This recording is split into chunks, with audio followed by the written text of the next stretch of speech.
La colère qui ne retombe pas chez les pharmaciens. Il prévoit une nouvelle journée de mobilisation le 18 septembre, puis la fermeture des officines tous les samedis à partir du 27. Alors il s'agit là d'obtenir le retrait d'un arrêté qui est déjà publié.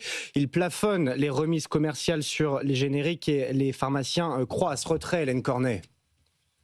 Le gouvernement le redit, il ne veut pas de conflit avec les pharmaciens. Il n'a pourtant pas attendu l'examen du budget de la sécurité sociale pour faire passer de force la mesure. L'arrêté a été publié début août au journal officiel.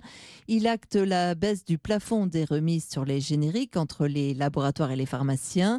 Une décision qui va directement attaquer la rentabilité des officines, selon Béatrice Cléraz-Mailloux, la porte-parole du syndicat USPO. Ce qu'on a bien compris en revanche, c'est que l'industrie pharmaceutique a susurré à l'oreille du gouvernement qu'il ne pourrait pas absorber seul la baisse du prix des médicaments et que du coup il fallait aussi faire les poches des pharmaciens d'officine.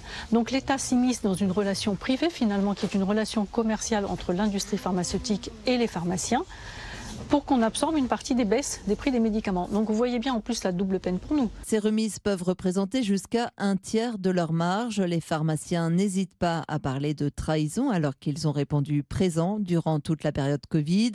Et pour preuve de leur détermination, la durée inhabituelle du mouvement depuis la fin du mois de juin, il pourrait être néanmoins remis en cause en cas de chute du gouvernement.